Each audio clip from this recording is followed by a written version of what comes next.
Ei, em nome do Pai, e do Filho, e do Espírito Santo. Amém. Ó Deus, inspirai as nossas ações e ajudai-nos a realizá-las, para que em vós comece e termine tudo aquilo que fizermos. Por Cristo nosso Senhor. Amém. Estamos aqui para a aula 37 do nosso curso Catecismo da Igreja Católica em um ano. Hoje nós vamos comentar o primeiro mandamento, números 2084 até o número, atenção que eu vou avançar um pouquinho, até o 2141, que é onde termina o primeiro mandamento, certo? Então vamos falar sobre o primeiro mandamento, que na fórmula catequética é amar a Deus sobre todas as coisas. Mas no texto do Êxodo 20, diz: Eu sou o Senhor teu Deus que te tirou do Egito, da casa da escravidão. Não terás outros deuses além de mim. Não farás para ti imagem esculpida, nem figura alguma do que existe em cima nos céus, ou embaixo na terra, ou nas águas debaixo da terra. Não te prostrarás diante dos ídolos, nem lhes prestarás culto. Esse é o texto do primeiro mandamento. Bom, então, primeira coisa. O que Deus exige é que o homem o acolha e o adore. Esse primeiro mandamento abrange, portanto, a fé, a esperança e caridade, que são as virtudes teologais. Lembra disso? Nós falávamos já da fé, esperança e caridade como virtudes teologais. Eu gosto, para entender isso, eu gosto de lembrar a aparição do anjo de Portugal em 1916. O anjo apareceu aos pastorinhos em Fátima, né, preparando, em outubro de 1916, preparando para a vinda de Nossa Senhora em maio de 17. E o anjo ensinou algumas orações para os pastorinhos, orações de adoração à Eucaristia, Jesus Eucarístico. E uma das orações diz assim: Meu Deus, eu creio, adoro, espero e amo-vos. Peço-vos perdão por aqueles que não creem, não adoram, não esperam e não vos amam. Então veja, creio. Então é a virtude da fé, certo? Espero é a virtude da esperança, certo? E amo-vos é a virtude da caridade. Caridade quer dizer amar a Deus. Né? Meu Deus, eu creio, adoro, espero e amo-vos. Parece que tem um verbo sobrando aqui, né? Adoro. Mas é isso que o catecismo está dizendo. Se eu creio em Deus, realmente, se eu creio naquilo que Deus é claro que eu vou adorar a Deus. É impossível crer em Deus, portanto, e não adorá-lo. Certo? É impossível crer em Deus e não adorá-lo. Porque crer significa: eu reconheço Deus, eu sei que Ele é absoluto, que Ele é infinito, que não há nada nem ninguém superior a Ele, eu creio que Ele é a fonte e o fim de todas as coisas. Bom, se eu creio nisso tudo, eu já estou adorando a Deus. Eu estou reconhecendo que eu sou criatura, que eu sou pequeno, que eu sou miserável. Deus é meu tudo. Né? Então, meu Deus, eu creio e crendo eu vos adoro. Espero e amo-vos. Então, as virtudes teologais, né, fé, esperança e caridade, estão incluídas aqui no primeiro mandamento. Porque diz o número 2086, quem poderia deixar de amá-lo? Quem, conhecendo Deus, sabendo que Deus existe e que Deus, que Deus é infinito, Deus é absoluto, Deus é eterno, Deus é a própria verdade, Deus é a própria beleza, Deus é a própria bondade, a santidade, a perfeição e tudo isso, quem, sabendo que Deus é tudo isso, iria deixar de amar Deus? É impossível, né? Então, esse primeiro mandamento nos manda crer em Deus. 2087. É a obediência da fé. São Paulo fala isso na carta aos Romanos. Primeira obrigação, portanto, desse primeiro mandamento é a obediência da fé. Eu me obrigo a crer em Deus. Crer não é um sentimento. Fé não é um sentimento. É uma decisão que nós tomamos e é um dom que Deus dá se nós aceitamos, né? Aí tem vários pecados contra a fé. A dúvida, se for dúvida involuntária, não é pecado. Claro, me veio uma dúvida na hora da missa, por exemplo. Me veio uma dúvida. Isso faz parte, é provação. Agora, a dúvida deliberada, né, pode levar à cegueira do espírito, diz o 2088. Aí tem outros pecados contra a fé. A incredulidade é quando a pessoa se nega a crer, nem faz esforço para crer. Heresia significa negar uma parte da verdade de Deus.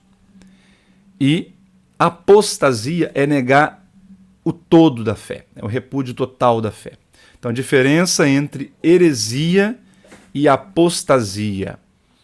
Heresia é um conceito errado dentro do credo. Então, por exemplo, os nossos antepassados na fé, na Igreja Católica, se debateram com o arianismo. O arianismo era uma heresia. Eles acreditavam em várias coisas, mas não acreditavam que Jesus fosse Deus. Acreditavam que Jesus fosse um homem que foi adotado por Deus, né? Que era um homem, puramente homem, que se tornou divino, foi adotado por Deus.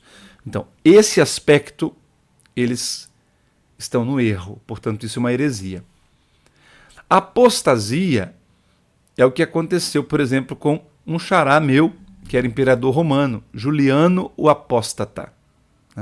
Apóstata é aquele que pratica apostasia, quer dizer, aquele que foi batizado, que acreditava em Deus e de repente nega toda a fé. Hoje nós, infelizmente, estamos vendo muita apostasia, né? Pessoas que conheceram Deus, que frequentaram a igreja e, porque entraram na universidade, porque, sei lá, deram ouvido a algum professor, simplesmente repudiam toda a fé. Na Europa está acontecendo muito. Muito triste. Eu vi um bispo dizendo que na Europa os bispos estão recebendo cartas de pessoas dizendo assim: eu exijo uma declaração de desbatismo. Eu não quero que o meu nome apareça aí como cristão no livro de batismo. Quero que apague o meu nome daí, porque eu odeio a religião. Então eu quero me desbatizar. Sinto muito, é impossível desbatizar, né? Mas isso mostra o que é a apostasia. E o cisma? O cisma é o pecado da pessoa que se recusa a obedecer o Papa, né? Cuidado, que tem muita gente correndo o risco de cair no cisma, né? E quem pratica o cisma está excomungado, assim como também a apostasia e a heresia, né? É excomungado, quer dizer, é colocado fora da comunhão. A própria pessoa se coloca fora da comunhão. Não é que a igreja o excomungue, não. Ele mesmo se excomunga porque ele mesmo se declara fora da comunhão. E é isso que significa excomungar. Esperança, 2090. A esperança é aguardar confiantemente a visão beatífica de Deus. Visão beatífica é a visão que os santos, que os beatos, né, têm no céu. Os bem-aventurados têm no céu. Então, a esperança não é esperar em coisas, não, gente. Esperança, eu espero que eu vou ganhar na loteria. Isso não é esperança. Esperança é uma virtude dedicada a Deus, referente às coisas de Deus, né? Então, eu confio em Deus. Eu confio que Deus me guarda, que Deus pode me salvar, né? E ter, ao mesmo tempo, o temor de ofender a Deus. Os dois pecados contra a esperança são o desespero, Desespero é o contrário de esperança, perder a esperança. Quando eu acho que eu não tenho mais jeito, por exemplo. Foi o erro de Judas Iscariotes, né? Ele não acreditou na misericórdia de Deus, ele perdeu a esperança em Deus. Eu não creio, eu não espero que Deus possa me perdoar. Então esse é o desespero, né? Que levou ao suicídio. E a presunção? Presunção é quando eu digo assim, não, eu sou pecador, eu estou no erro, mas no fim Deus vai me perdoar. É eu contar com o perdão de Deus sem fazer a minha parte. Isso é presunção, né? Ou então eu espero me salvar a mim mesmo. Eu vou me salvar com as minhas forças, sem a ajuda da graça. Presunção. Bom, fé, esperança, caridade agora. Caridade é responder ao amor de Deus. É isso que significa caridade. Por favor, apague aí da sua memória essa ideia de caridade ser dar esmola aos pobres, dar cesta básica ao faminto. Caridade é amar a Deus como ele merece ser amado. Isso que é caridade. Né? Nós podemos amar o próximo com outro tipo de amor. Por exemplo, com filantropia, né? Com pena. Eu posso dar uma esmola por pena.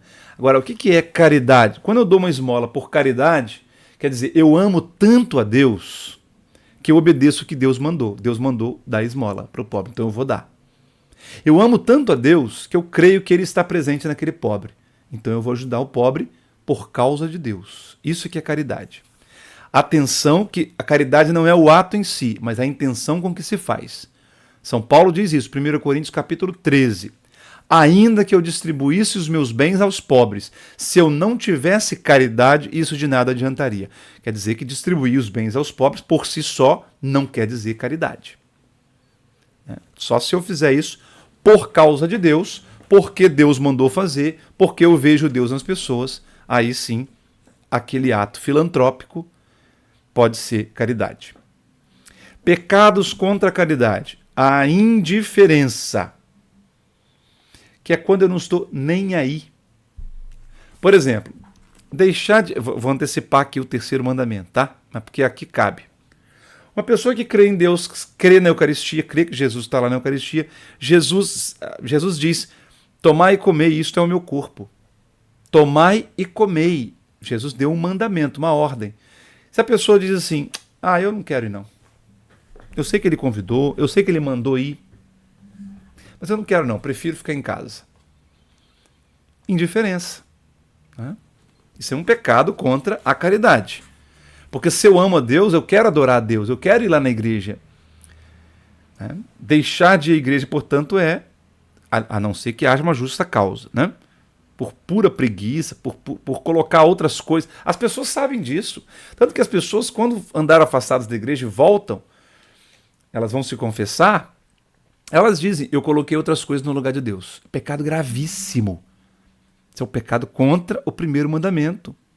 Se a pessoa morrer nesse estado, ela pode perder a salvação. Uma grande chance de perder a salvação. Outros pecados contra a caridade. Ingratidão. Né? Atenção que tem muita gente praticando esse pecado e não se dá conta. Ingratidão. Come como se fosse um bicho, desculpa a expressão. Senta para comer e já vai... Não lembra de agradecer a Deus. Reclama do que tem, ao invés de ser agradecido. Reclama do trabalho, reclama da comida, reclama do meu pai e da minha mãe, que não são como eu queria que eles fossem. Reclama de tudo. Né? Ingratidão. Pior, quando as pessoas dizem que estão revoltadas com Deus. Por que Deus permitiu que tal pessoa morresse? Por que Deus permitiu a doença na minha vida? Eu estou revoltado com Deus. Isso é muita ingratidão. É um pecado grave contra a caridade. Né? Como é que eu posso me achar no direito, eu, pecador, um vermezinho, como é que eu posso me achar no direito de me revoltar contra Deus? De colocar Deus contra a parede? Isso é um pecado grave. Nós precisamos banir esse pecado da ingratidão do nosso meio. Né? Banir. Quando acontece uma coisa, eu posso dizer que eu não compreendo. Por que a minha mãe está em estado vegetativo numa cama? Para quem não sabe. Né? Sofreu um infarto, está lá, naquela situação terrível, tão dolorosa para nós familiares. Agora, eu tenho algum direito de colocar Deus contra a parede, de reclamar contra Deus? Não. Eu louvo a Deus pelos 60 e tantos anos que minha mãe viveu saudável e viveu tantas coisas maravilhosas. Gratidão. Nós não temos direito de ser ingratos com Deus. Ou pior, colocar culpa em Deus. Porque Deus permitiu isso. Gente, eu sempre digo, para de falar que Deus permitiu isso. Eu só posso afirmar com certeza que Deus permitiu uma coisa se eu perguntar a Deus, o Senhor permite? E ele disser, permito. Aí eu posso dizer, Deus permitiu. Como está no livro de Jó. Né? O demônio pediu permissão para mexer na vida de Jó. E Deus permitiu. Aí sim. Agora, você não sabe se o que está acontecendo com você, Deus permitiu. Você não sabe. Você perguntou a ele, ele respondeu? Então não diga. Nós não podemos afirmar isso. Sabe? Não podemos afirmar isso. Todos os males acabam sendo culpa de Deus se a gente pensar por essa via aí. Então, ingratidão, pecado contra a caridade. Tibieza. Tibieza é um coração frio, coração tíbio. Né? É quando eu respondo ao amor divino com frieza.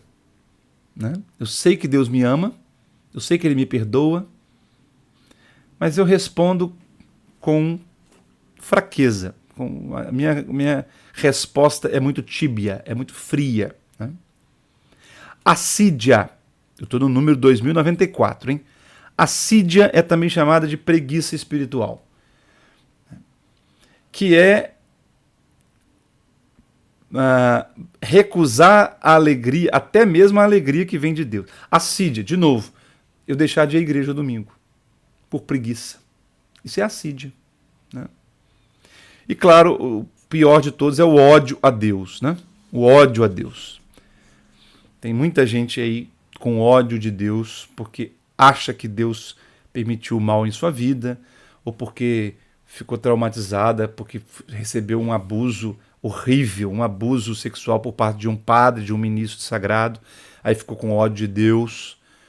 Ou porque foi abusado sexualmente pelo pai, e Deus é pai, então eu odeio Deus porque eu odeio todo pai. Né? E acontece muito isso. Ódio a Deus. Que Deus nos livre, meu Deus, desses pecados contra fé, esperança e caridade. 2095. Só a Ele prestarás culto. Aqui são as virtudes chamadas da religião. Virtudes da religião são, primeiro, adoração. Adorar a Deus é reconhecê-lo como Deus. Por isso que o gesto corporal que expressa melhor a adoração, embora não seja obrigado a estar fazendo esse gesto para adorar a Deus, é o ajoelhar-se. Vinde exultemos de alegria no Senhor, vinde adoremos o Senhor, ajoelhemos diante do Senhor, diz o Salmo 94. Né? Ajoelhar significa, eu reconheço que eu sou pequeno. Né? Eu quebro as minhas pernas no meio, né? Ajoelhar. Eu fico pequeno para admirar a grandeza de Deus. Né? Proclamar que Deus é grande. Então, adorar é isso. Adorar é proclamar que Deus é Deus e eu sou nada. Deus é tudo, eu sou nada. Oração é uma condição indispensável para poder obedecer os mandamentos. Quem diz assim, eu amo a Deus, eu só não rezo, só não vou à igreja, mas eu amo a Deus. Então você não ama a Deus, coisa nenhuma. Né? Que a oração é indispensável. Sacrifício. O sacrifício é, Santo Agostinho diz, né? Toda ação feita para me unir a Deus é um sacrifício. Portanto, como disse nosso Senhor no Evangelho, se tua mão te leva a pecar, corta. É melhor entrar sem uma das mãos no céu, na vida, do que com as duas mãos ir para o fogo do inferno. Isso é um sacrifício que eu tenho que fazer, né? Uma renúncia. Quem quer ser meu discípulo, renuncia a si mesmo. Isso é sacrifício. Né? Oferecer mortificações. Santa Teresinha do Menino Jesus, ela se sentia muito fraca, muito frágil. Ela fazia pequenas mortificações e oferecia a Deus, e tinha grande valor. Por exemplo, ela estava com muita sede, ela oferecia a Deus meia hora de sede. Eu poderia ir agora pegar um copo d'água, meu Deus, mas eu te ofereço essa meia hora em gratidão porque Jesus passou sede por mim na cruz. Coisa simples. Ou então, se ela estava na sala de costura, de pintura, ela renunciava a encostar-se na cadeira. E ela ficava, então, 1 hora, sei lá quanto tempo, sem encostar na cadeira. E oferecia esse pequeno sacrifício a Deus. Isso é muito necessário na nossa vida espiritual. Mortificação. Jejum, abster-se de carne na sexta-feira, como manda a igreja, né? Toda sexta-feira, não é só quaresma, né? São sacrifícios que fazem parte da nossa vida e nos ajudam a ter disciplina, nos ajudam a domar os nossos impulsos de gula, de sexo e tudo mais, né? Sacrifício. Promessas e votos. Veja, ninguém é obrigado a fazer promessa e voto nenhum. Mas se fez, tem que cumprir. Tem que cumprir, tá? Claro, a igreja pode dispensar dos votos no confessionário se você fez uma promessa e não está conseguindo cumprir. Vai no confessionário, fala ao padre, eu me arrependo de ter feito essa promessa, e o padre te dá a absolvição e você então está dispensado dessa promessa. Mas o meu conselho é: não faça promessa, porque você está se comprometendo a uma coisa que não é obrigado a fazer. Ninguém é obrigado a fazer promessa, a não ser promessas como aquelas que a gente faz no batismo, na crisma, no matrimônio, na ordenação, né? Ou os religiosos, quando professam os conselhos evangélicos, eles fazem um voto de pobreza, castidade e obediência, né? Esses sim, esses são obrigatórios. Mas os outros votos do dia a dia, eu prometo que eu vou, sei lá, vou subir a escadaria de joelho na igreja tal. Não faça isso, porque depois você não vai dar conta. Ou então eu prometo que eu vou vestir o meu filho de Santo Antônio. Eu desaconselho. Eu desaconselho fazer promessa, viu? Ainda mais promessa para o outro cumprir, né? A mãe faz a promessa para o filho pagar o mico lá, cumprir. Ai, meu Deus. Vamos lá. 2104. Aqui tem uma coisa importantíssima, esse número aqui. O dever social de religião e o direito à liberdade religiosa. Então, são duas coisas importantes, né? Dever de religião e direito à liberdade religiosa. Vamos entender isso. Pela natureza, nós estamos obrigados a buscar a verdade. Obrigados, né? Portanto, se eu sei, creio que a verdade está na Igreja Católica Romana, porque essa foi a igreja que Jesus fundou, eu creio nisso, eu sei disso, tenho conhecimento. E se eu não vou lá buscar a verdade, eu cometo um grave pecado. Porque é aquilo que eu falei, o ser humano está buscando a verdade, o cientista está buscando a verdade, o pintor está buscando a verdade, né? O escritor está buscando, todos estão buscando a verdade, ou seja, estão buscando Deus sem saber, mesmo sem saber.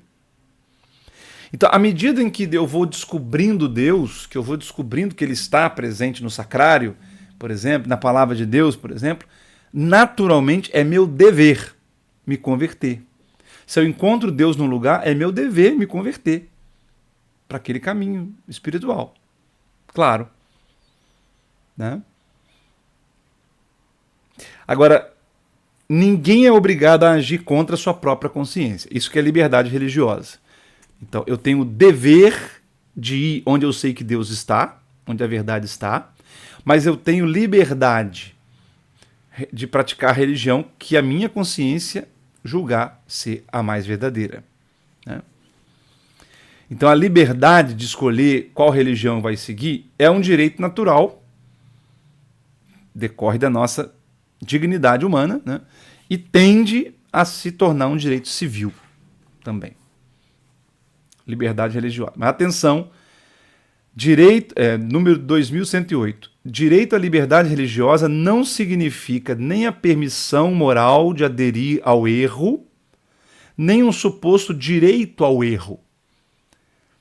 Eu sei que tal religião é um erro, não é a verdade, mas eu tenho direito de errar. Não. Você não tem direito de errar. Se você sabe que a verdade não está ali, não entra ali. Certo? Nós somos seres racionais, então não podemos brincar com isso. Não terás outros deuses diante de mim. Esse primeiro mandamento proíbe a superstição e a irreligião. Superstição é o exagero, é um excesso perverso de religião.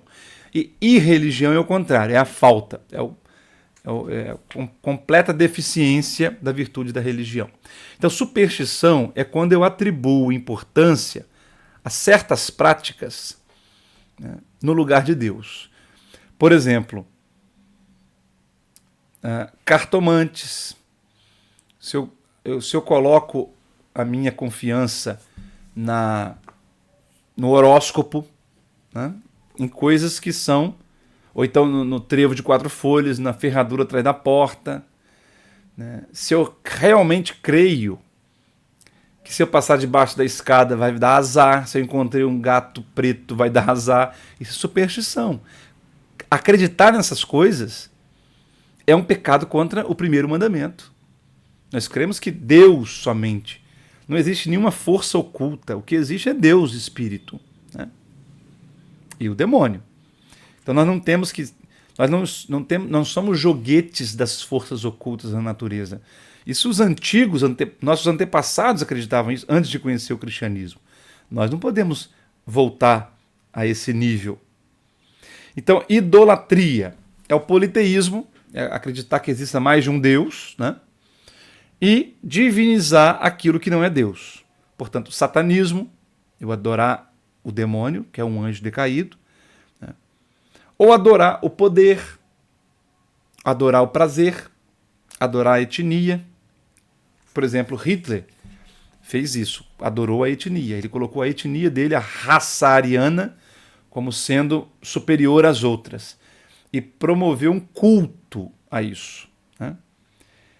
E mais, tem culto ao Estado também. Eu, particularmente, tenho uma frase que eu não gosto do nosso hino nacional, que é aquela que diz assim: ó pátria amada, idolatrada, salve, salve. Idolatrada, eu não gosto. Ou então, adorada.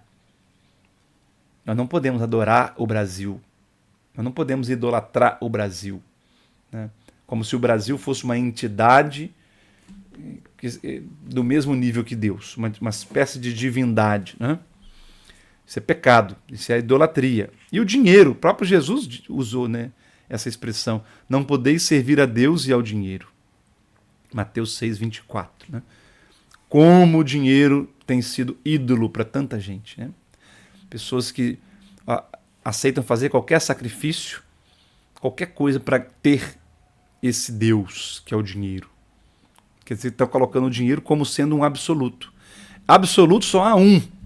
Tudo mais é relativo. Absoluto é só Deus. Tudo mais é relativo. Tudo mais é para ser usado.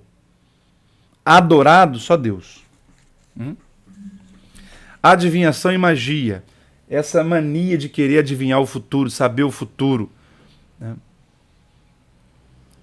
Mesmo que seja por evocação dos mortos, horóscopo, astrologia, recorrer a médiums, magia, feitiçaria, domesticar, a ideia de que eu posso domesticar os poderes ocultos para colocá-la ao meu serviço, né?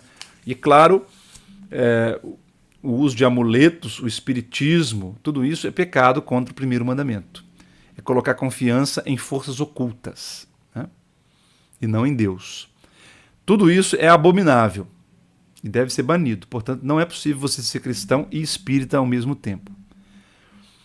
Ah, não, mas o meu espiritismo é mesa branca, é kardecista, dá na mesma. Se é mesa branca, mesa preta, se é budismo, se é kardecismo, tudo é espiritismo, tudo isso é superstição. Nós cristãos estamos proibidos disso, né? Proibidos. Aquele famoso texto lá do primeiro livro de Samuel, né? Quando, aliás, acho que o segundo livro de Samuel, quando o rei Saul vai procurar uma vidente. Samuel já tinha morrido, o profeta Samuel, e ele vai evocar o Samuel, porque ele quer uma resposta e tal, do além.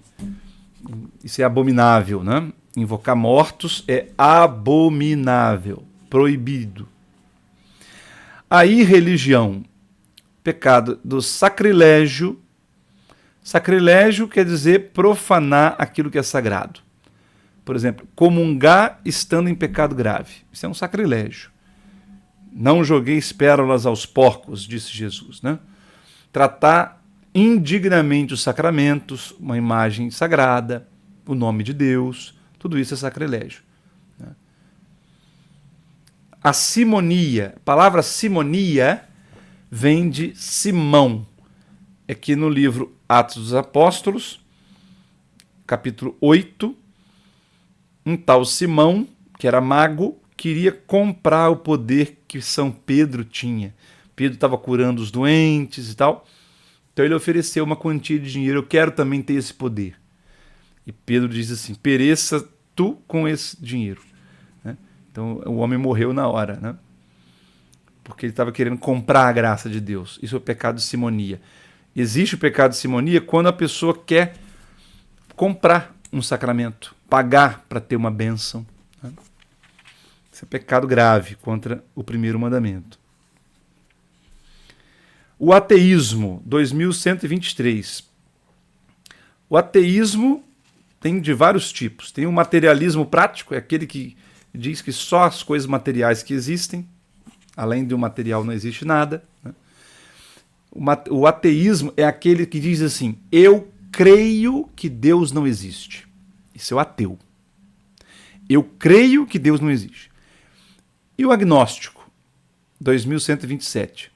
O agnóstico, ele não diz assim, eu creio que Deus existe. Eu não creio em nada, ele diz. Eu não sei se ele existe, nem sei se ele não existe. Eu creio que ninguém pode dizer nada sobre isso, porque é um mistério que não está acessível a nós. Isso é agnosticismo. Isso é o agnóstico. É aquele que diz que é impossível provar se Deus existe ou não existe. É impossível afirmar ou negar se Deus existe ou não existe. Então, acaba levando a uma indiferença. Né? Indiferentismo. Bom, agora 2129 vai falar das imagens. Esse tema aí que os nossos irmãozinhos do protestantismo, do pentecostalismo, adoram criar polêmica com isso, né? Porque, afinal, está escrito lá que é proibido fazer imagem de tudo que existe em cima do céu ou abaixo da terra. Proibido fazer imagem. Mas um versículo bíblico nunca pode ser lido isolado do seu contexto. Se você pega esse versículo e esquece de olhar outras passagens do mesmo livro do Êxodo, por exemplo, Deus manda fazer a serpente de bronze. Uma imagem de um animal. Deus manda fazer os querubins para colocar sobre a Arca da Aliança. 2 imagens de querubim com as asas em cima da Arca da Aliança. Deus mandou fazer. Então, quando a gente tem um versículo que parece negar o outro, é que eu interpretei errado isso aqui. Porque a Bíblia é infalível. Né? Eu interpretei errado. Tem que entender o que quer dizer. Então, quando diz, não farás para ti imagens de ídolos, o que está proibindo é a idolatria, e não a imagem em si. Né? E se ele proibiu a imagem em si, naquele contexto, é porque o povo iria, se fizesse uma imagem, o povo iria adorar. Foi o que aconteceu com o bezerro de ouro. Né? Como Moisés estava demorando demais lá no Monte Sinai, o povo fez qualquer coisa lá e saiu uma coisa parecida com um touro, então vamos adorar. O povo tem necessidade de adorar. Né? Tem necessidade de adorar. São João Maria Vianney dizia que se nós tirarmos os sacrários da terra, as pessoas vão adorar o burro, o cavalo, qualquer coisa. Na Índia eles adoram o boi, a vaca. Né? A vaca é um animal adorado lá por eles. Então nós precisamos do sacrário, nós precisamos adorar. Isso é humano. Deus nos constituiu assim. Né? E imagem não é para ser adorada, obviamente. A igreja nunca, jamais, em hipótese alguma, incentivou alguém a adorar uma imagem. Que é uma burrice, aliás, adorar a imagem, né? Os salmistas ridicularizam, né, aqueles que têm olhos, mas não podem ver, têm boca, mas não podem falar, né? É claro que as imagens são apenas obras de arte. Nada mais. Não tem nenhuma força que sai das imagens. Elas são abençoadas, são objetos sagrados, porque elas nos recordam realidades sagradas, né? Como eu tenho a foto da minha mãe como algo sagrado para mim. E se alguém rasgar, vai ter que se ver comigo, claro. Então eu também tenho que preservar a santidade das imagens. Mas é totalmente diferente da santidade do sacrário, porque ali Jesus está presente mesmo, a carne dele está ali. Jesus está presente ali, na Eucaristia. Nas imagens, não. Os santos não estão aqui na terra, eles estão no céu, né? Então a gente tem que até corrigir a linguagem. Ah, lá está chegando a santa. Não, não é a santa que está chegando, é a imagem da santa, né? Senão a gente cai naqueles absurdos, né? Povo ignorante que... Ah, a mulher fez promessa para Santo Antônio para arrumar um marido, arrumar um namorado, sei lá o quê. Santo Antônio não arrumou, então eu vou botar Santo Antônio de castigo. Vira a imagem dele de cabeça para baixo. Como se a imagem fosse o santo, né? Ou então pessoas que veem, que ficam olhando, porque a imagem... Enfim, quando consideram que a imagem está viva, isso aí é idolatria, viu? É idolatria. As imagens são obras de arte. Nada mais do que isso. E elas estimulam a nossa imaginação. Daí vem o nome imagem, né? Elas estimulam a nossa imaginação. Para eu me dirigir a alguém que está na presença de Deus, um santo, por exemplo, São José, né? Ele não está aqui, está lá diante de Deus. Mas como é que eu vou visualizar São José para dirigir minha oração a ele? Eu faço isso diante de uma imagem, me ajuda. Não é necessário, mas me ajuda a me concentrar, a imaginar São José. Muito bem. Então assim nós terminamos a nossa aula 37. Espero que você esteja sendo fiel. Quem perseverar até o fim será salvo, diz o Senhor. Até a próxima semana, se Deus quiser.